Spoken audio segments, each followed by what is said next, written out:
주진우 라이브 그냥 그렇다고요.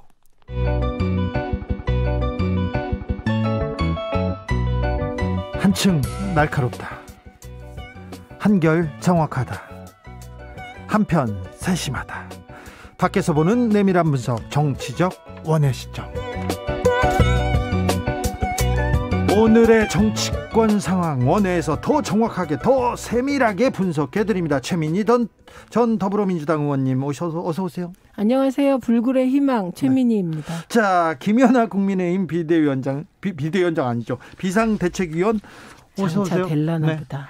네, 일산에서 일상을 지키는 정치인 네. 김연아입니다. 일산의 희망 김연아 의원님도 오셨습니다. 제가 비대위원장이라는 이름이 팍 나와가지고요. 지금 천기 누설은 아니죠. 김종인 비대위원장이 갑자기 나 재보궐선거 전에 사라질 수도 있어 그런 얘기해가지고요. 아니 그런 얘기 끝에 저보러 비대위원장이라고 이렇게 실수를 하시면 네. 얼마나 많은 시청자들이 오해를 하시겠어요. 우리가 저기 이심전심은 있지만 다른 뜻은 없습니다. 자, 왜 그런 거예요, 김종인 위원장은? 지금 저희가 그 야권 제3지대 단일화가 오늘 이제 이루어졌고 네, 또 저희가 3월 4일에 저희 후보를 선출을 하고 또 다시 한번 단일화 작업이 있게 되죠. 네. 예, 근데 이제 당 내부에서 좀 우리 후보보다는 외부 후보에 많이 의존하는 모습을 보이는 의원들이 좀 나타나면서 위원장님께서 일종의 좀 경고. 그렇죠. 우리 안에서 우리가 우리를 믿고 또 우리에 대한 자긍심이 없으면 우리가 어떻게 적과 싸울 수 있느냐. 그래서 네. 한번 내부 회의에서 강하게 그 부분을 비판을 하셨고요. 네. 그런 측면에서 뭐 일부 언론 보도에서는 배수진을 쳤다. 그만큼의 강한 의지를 표명하신 것이다. 저는 그렇게 생각합니다. 그렇게 봐야 되겠네요. 자, 민주당에서 서울시장 후보를 결정했습니다. 박영선 전 장관이 후보가 됐습니다. 최민희 의원님. 이변이 없었다. 네, 이변은 없었습니다. 그동안의 여론조사 결과대로 결과가 나왔다. 그리고 이것은 전적으로 박영선 전 장관의 개인 경쟁력이라고 생각합니다. 그래요? 네, 그리고 무엇보다 박영선 전 장관이 중소기업 벤처부 장관을 수행하면서 이게 이제 운인데요. 코로나19 관련하여 그 주사기가 그 운이 좀 작용했구나 또.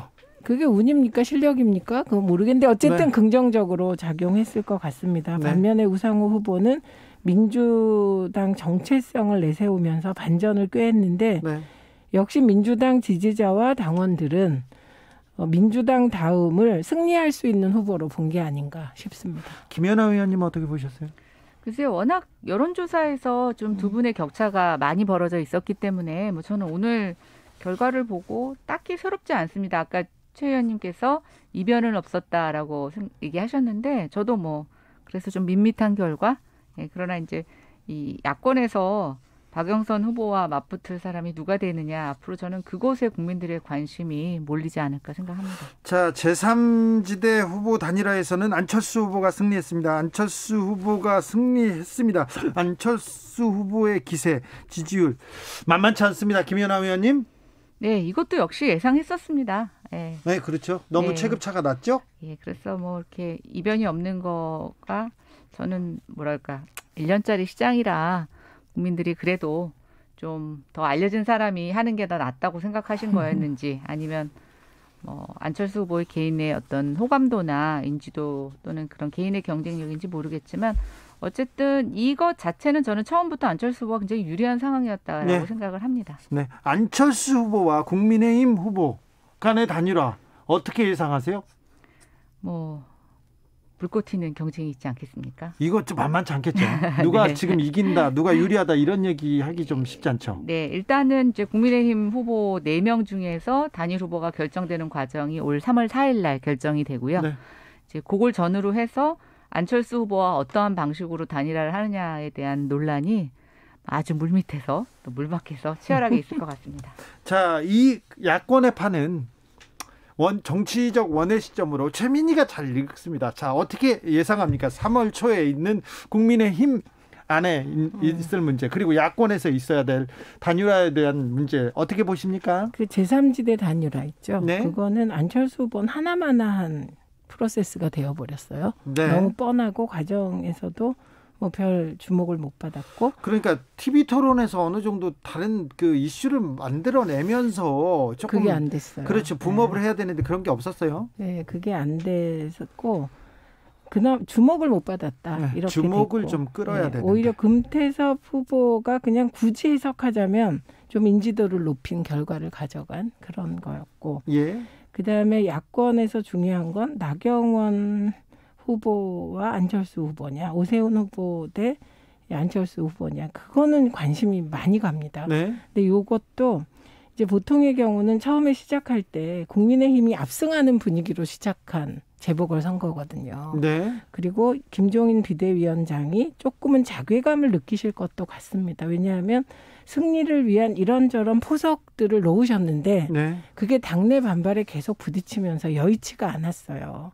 그래서 지금 보면 처음엔 압승할 수 있었던 분위기인데 지금은 안 그런 분위기라 서운하실 것 같다. 그리고 왜 전략가가 어떤 전략을 뒀을 때 그 전략을 못 쓰게 한 분들에 대해서 서운함도 있을 것 같다. 이런 생각이 들고 그런데 박영선 전 장관이 워낙 세잖아요. 개인적으로도 세고 지지율도 세고 인지도도 높고 네. 그러다 보니 그 약간은 좀 초기보다는 국민의힘이 그러니까 왜 다크호스처럼 박영선 전 장관이 그런 상태라 원래는 왜 야권의 단일화가 이게 본선이다 이런 얘기가 나오잖아요. 네. 그런데 그런 얘기가 나오지 않는 상황. 네, 이 점을 좀 주목해서 관리하셔야 될 것 같아요. 최민희 의원님 하나만 더 물어볼게요. 지금 나경원 후보가 유리합니까? 오세훈 후보가 유리합니까? 그냥 판세를 봤을 때는. 여러 가지를 고려할 때 나경원 후보가 우세할 것 같습니다. 이거나 좀 부담 없이 말씀드릴 수가 있네. 김연아 의원님 그렇습니까? 글쎄요. 최민희 의원님 얘기에서 나경원 후보를 얘기하신 건 박영선 후보하고의 최종 대결에서 박영선 후보가 나경원 후보가 올라왔을 때 더 유리해서 그렇게 판단하신 거 아닌가라는 생각이 들기도 하고요.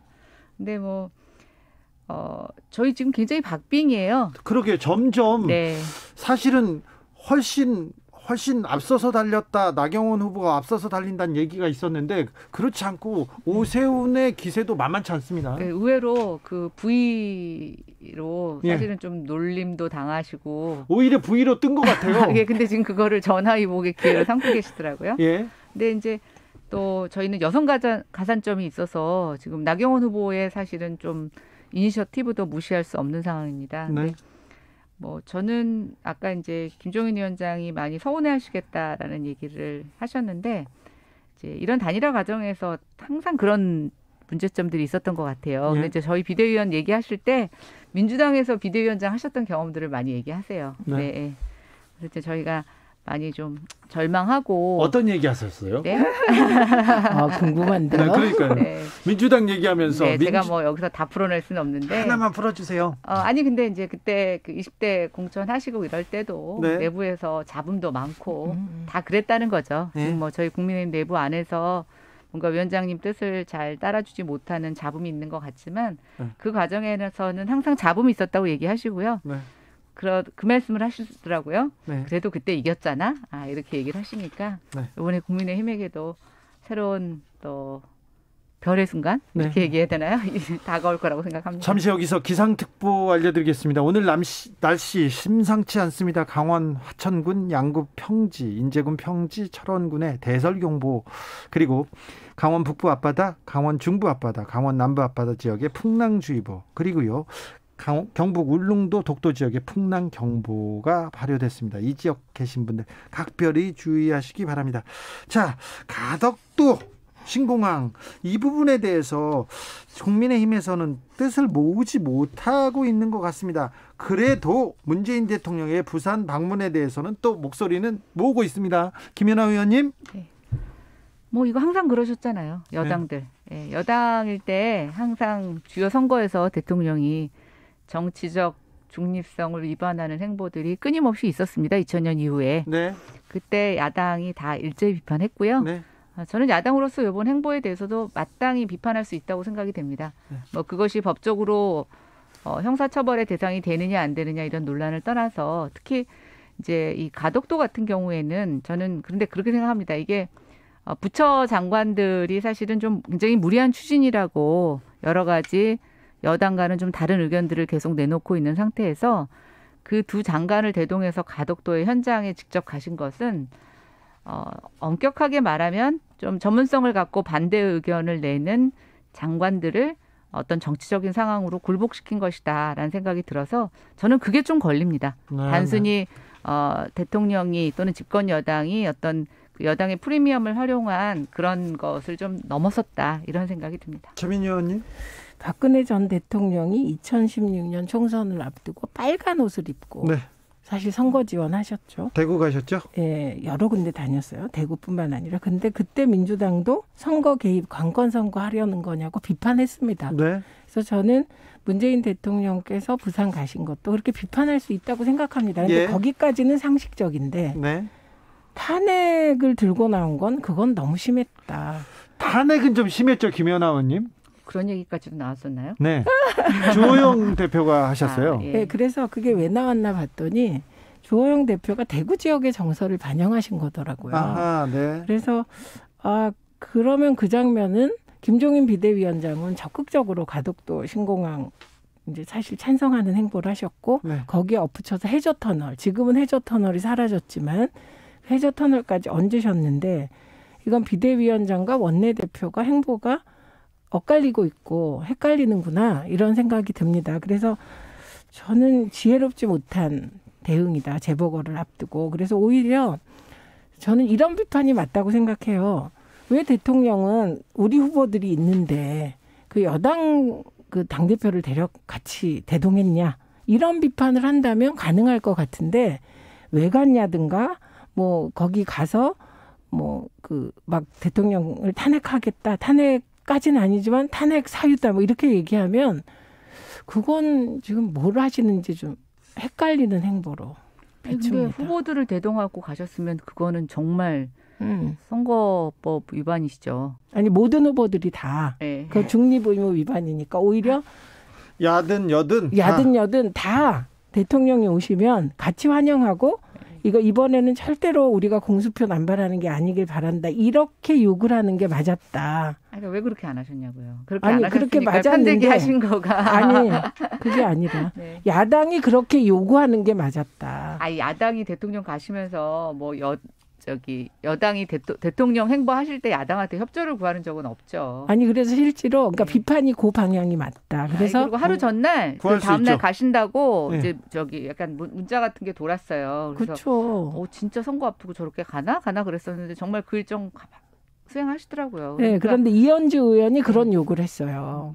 야당 후보도 부르시지 왜 그랬냐. 그래서 그분은 오로지 선거에만 관심이 있으신 거고 저희 가덕도와 관련된 당내의 비판에서는 어떤 그런 선거 의식 이런 게 아니라 이번에도 이제 가덕도 그 특별법에 관해서 부울경 안에서 굉장히 부정적인 여론조사 결과가 나온 걸 봤습니다. 그렇습니다. 예, 그래서 저는 이런 것 같아요. 국민들이 물론 오랜 수건 사업들을 정부가 지지부진하게 해서 너무 희망고문만 하는 거에 대한 분노가 있는 건 사실입니다. 근데 그렇다고 해서 절차를 무시하고 또 저는 가덕도 특별법에 있어서 여러 가지 문제점 중에 어떻게 2030년에 개항을 하겠다는 것을 못 받고 추진하느냐. 저는 그거는 정말 국민을 우매하게 취급하는 거라고 생각이 돼요. 예를 들어서 언제까지 착공을 하겠다. 뭐 이거는 가능합니다. 그러나 개항이라고 하는 것은 기술이나 안전 또 여러 가지 국제적인 공항 같은 경우에는 제반 여건이 해결돼야 할 수 있는 것들인데 국민을 그런 식으로 좀 호도하는 거 이제는 먹히지 않는다는 걸 저는 보여줬다고 보는 거고요. 또 이 법에서 어느 법이나 이렇게 공항의 입지를 법에 특정하는 법의 사례는 여태까지 없었습니다. 그런데 이번에 그것까지도 굉장히 저는 무리했다고 보는데 저는 그거는 그래요. 그거를 강조하기 위해서 정말 이 법이 정치적인 목적이었다면 그것까지는 허용한다고 치는데 저는 그거보다 더 문제인 것이 모든 절차를 무시하면서 2030년 개항까지를 추정하고 가정하고 밀어붙였다. 그러면 이렇게 생각하는 거죠. 앞으로 누가 예타를 받겠어요. 어느 지자체가 다 그러겠죠. 주민들이. 야, 너 정치적 역량 네가 없구나. 위에 가서 너 예타 면제 받아와. 저는 그럴 거라고 봐요. 그러면 누가 그 예타에 대한 객관성, 중립성, 그거에 대한 필요성을 우리가 담보하고 갈 수 있겠어요. 저는 근간을 무너뜨린 거라고 봐요. 최민희 의원. 그러면 국민의힘은 비대위원님이 반대하고 계신 건가요? 뭘 가덕도 반대하죠? 특별법을? 아니요. 저는 그 가덕도 특별법이라서 제가 말씀드렸잖아요. 가덕도의 추진을 국가가 약속하는 것에 대해서는 찬성. 그러나 그 절차적인 방법에 대해서 저렇게 무리하게 특히 2030년에 개항이라는 것을 캐치프라이즈로 걸면서 모든 절차를 생략하고 가는 거에 대해서는 저는 정치인이 아니라 건설과 이런 국토 관련된 전문가로서 전문가죠. 네, 저는 굉장히 부정적인 의견을 내놓습니다. 그러면 야당 비대위원이시니까 지도부니까 그 법안을 토론할 때 야당이 그런 의견을 냈어야 되는 거죠. 예타 면제 반대한다 우리는. 그런데 저희 냈었어요 의견들. 아니 보도에 누가 그런 내용 냈는데? 아니에요. 야당 의원들이 그 네. 부산 지역 의원들이 그 부산 지역 의원들은 면제- 선거 때문에 그렇지만 아니 그때 입장이 하나로 통일되질 않았다는 얘기 아니 여러 하고 가지 계시잖아요. 논란이 있을 수가 있죠. 선거 때문에 그 의원들은 구체적인 내용을 제시를 못하지만 당 지도부나 또 안에서도 그런 전문 영역에 대해서 목소리를 내는 분들은 많은 분들이 문제제를 제기하셨어요. 아니 그러니까 한마디로 지금 말씀하시는 건 국민의힘은 가덕도 특별법에 대해서 통일된 입장이 없다. 지금 그 말씀하고 계신 거예요. 그런데 재보궐선거를 앞두고 정당이 가장 중요한 건 반대하려면 확실히 반대를 해서 정부 야당의 시도를 무너뜨리든가 아니면 찬성한다면 확실히 당론으로 찬성을 해서 이니셔티브를 지든가 이거거든요. 근데 예를 들면 그 평론가는 그렇게 할 수 있는데 정당은 사실 그렇게 하면 국민이 헷갈리거든요. 특히 부산 지역의 시민들이 헷갈리실 것 같아요. 저는 꼭 그렇다고 생각하지 않아요. 예를 들어서 저희가 과반을 확보할 수 있어서 저희가 동일한 의견을 내서 당론으로 채택을 해서 충분히 견제하거나 반대할 수 있었다고 하면 저는 최민희 전 의원님께서 지적하신 게 맞아요. 그러나 지금 국회에서 안에서의 절대적으로 수적 열세를 면치 못하고 있기 때문에 그렇지 못한 상태에서 저는 오히려 야당에서는 다양한 목소리 낼 수 있다고 봅니다. 자, 다음 주제로 넘어가겠습니다. 가덕도만 나오면 이렇게 뜨겁습니다. 제4차 재난지원금 지급 시기를 놓고 이거 여야가 공방을 벌이고 있습니다. 매표행위다 이런 얘기까지 나오는데 국민들이 재난지원금 지급에 대해서 굉장히 관심이 크지 않습니까? 그래서 이 문제가 또 화두로 떠오릅니다. 이낙연 대표가 이제 마지막 당정청 회의를 했어요. 네. 그래서 19조 정도로 하고 선별이고 피해받은 분들께 두텁게 그리고 가능한 폭을 넓혀서 하겠다 이런 결정을 했습니다. 굉장히 의지를 가지고 밀어붙인 것 같아요. 네, 이낙연 대표 표다 이런 얘기까지 나왔어요. 근데 이걸 가능하게 한 건 김종인 위원장이 선거 전이어도 상관없다. 선별로 하는 게 좋겠다. 그게 다 반영된 거예요. 그러니까 이걸 네. 매표행위라고 야당이 비판한다면 그건 누구를 비판하는지 번짓을 잘 모르겠고 그래서 저는 늘 이런 농담을 했어요. 그럼 서울하고 부산은 제외하고 주자고 해라. 아예 야당이 콕 찍어서. 사실 지금 매표라고 네. 비난할 수 있는 건 서울 부산밖에 없잖아요. 선거는 거기서 벌어지고 있으니까요. 네. 그리고 나머지 지역을 하고 서울 부산은 제외하자고 주장하든지.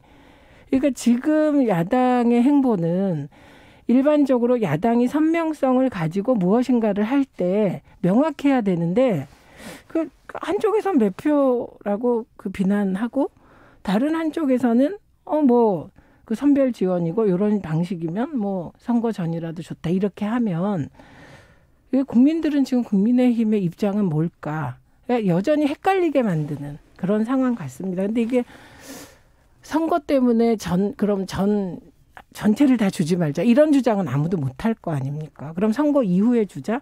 그럼 앞으로도 한 달 뒤에요. 4월 7일. 네. 이거 어떻게 하자는 건지 저는 그게 제일 궁금합니다. 김연아 의원님. 여러 가지로 오해를 살 만한 상황이죠. 그리고 1차 재난지원금 때도 저도 총선을 치렀습니다. 저희 지역에서 정말 엄청난 사람이 그 재난지원금을 받아갔고요. 저희 내부적으로는 그 재난지원금이 사람들이 여당을 찍는데 영향을 미쳤다고 자체적으로 저희 패인 분석에서도 그렇게 했습니다. 그래서 지금 선거를 앞둔 야당 입장에서는 지난 경험으로 봤을 때 충분히 거기에 문제 제기할 수 있습니다. 근데 제가 이제 좀 이렇게 쭉 지금 추경의 추이를 볼 때 뭐 1, 2차는 저희가 좀 너무 급하게 해서 그렇다 치지만 지금 문정권 들어서 사실은 추경의 횟수가 계속 늘어나고 있습니다. 그러니까 김종인 위원장이 뭐라고 그러셨냐면 지난번에 예산 편성할 때 아예 본 예산을 가져와라 그러셨어요. 예. 예. 근데 여당이 그 본 예산에 반영하지 않고 지금 자꾸만 찔끔찔끔 추경을 통해서 이렇게 재난지원금을 쏟아내놓고 있는 거죠. 그렇다고 하면 더 근원적인 문제까지 두 가지를 하고 있습니다. 왜 이렇게 앞의 상황에 대해서 예측을 못하느냐. 정부면 적어도 1년이나 1년 반 정도 이렇게 예측을 하고 예를 들어서 앞으로 더 어려워서 돈이 많이 쓸 것 같으면 지금은 좀 줄이고 나중으로 점점 지원금을 또 심각한 순으로 많이 주던지. 근데 지금 그런 원칙이 없이 계속 그 즉시 일어나는 거에 대해서 언발에 오줌 넣기 식으로 재난지원금을 쏟게 되니까 그러면서 지금 또 나오고 있는 게 뭐냐면 슬슬 증세 얘기가 나오고 있어요. 예. 그러니까 항상 이 돈을 풀 때는 우리가 이것에 대해서 어떻게 나중에 메꿀 것인지를 고민해야 되는데 얼마 전에 아마 그게 기사화됐을 겁니다. 독일의 메르겔 총리가 아주 전폭적으로 재정을 쓰자 이렇게 얘기를 하면서 특정 연도부터 우리는 이 빚을 갚아야 된다고 국민에게 솔직히 얘기를 했어요. 네, 영국에서도 네. 비슷한 얘기가 그렇죠. 나왔고요. 근데 저는 문재인 정부에서는 돈을 쓰자고는 얘기하지만 이것에 대해서 감내하는 방법에 대해서 정말 솔직하게 국민들한테 양해를 구하거나 얘기하신 적이 있느냐. 그렇지 않다고 보는 거죠. 오히려 지난번에 제가 말씀드린 것처럼 코로나 벗어나면 우리 위로금 주겠다고 자꾸만 돈 주는 걸 얘기하시니까 저는 거기에 대해서 누가 견제하겠어요. 야당은 그걸 견제할 수밖에 없다고 생각해요. 그러면 추경 과정에서 반대하시면 돼요. 근데 중요한 거는 우선 지난 총선 때 사실은 선별이냐 보편이냐 지급하냐 마냐로 논란이 많았습니다. 예. 그 물꼬를 튼 게 황교안 대표였어요. 황교안 대표가 1인당 50만 원씩 지급하자. 그렇게 얘기했고 정말 그 기다리고 있던 불감청이면 고서원이었던 민주당이 그걸 받은 거죠. 그래서 논의가 급물살로 진행된 거예요. 그러니까 그때 만약에 황교안 대표가 반대했으면 어려웠죠. 선별로 갔을 거예요. 그때도. 그러니까 저는 어떤 식이 제1야당은 굉장히 중요한데 그 지금 국민의힘이 하는 걸 보면 입장이 뭔지 모르겠다. 지금 이 말씀을 드리고 있는 것이고요. 그다음에 또 하나는 독일이나 영국의 예를 드셨는데 지금 전 세계가 그러고 있는 겁니다. 네. 바이든은 우리나라하고는 비교도 할 수 없는 지원을 직접 하겠다고 나섰어요. 그리고 그러면 그건 똑같은 말. 원론적으로 1년이나 1년 반으로를 왜 예측 못하냐. 독일 같은 선진국 왜 못했을까? 미국은 왜 못했을까요? 그러니까 지금 상황 자체가 코로나19로 이렇게까지 전 세계의 왕래가 끊어지고 이런 경제적 피해가 올 줄 어느 정부도 예상을 못했던 상황이고 그렇기 때문에 정부는 1년 반 뒤를 왜 예측 못했냐. 그건 저는 동의가 예측할 수 별로 안 없기 됩니다. 때문에 저는 예단하면 안 된다는 거죠. 예단? 그리고 재난지원금으로 가면 금방 좋아질 것이 아니라 오래될 수 있다라고 하는 것을 각오하고 정말 곡간지기의 마음으로 네. 저는 좀 대비해야 된다는 걸 강조하고 싶습니다. 곡간지기의 마음으로 하다 보면 국민들은 그 사이에 정말 힘드실 텐데요. 국가 재정 얘기 나오고 재난지원금 얘기 나오면 3박 4일 정도 토론이 필요합니다. 그래서 오늘 정치적 원의 시점은 여기까지 하겠습니다. 자, 최민희 의원님 그리고 김연아 위원님 감사했습니다. 네, 감사합니다. 고맙습니다.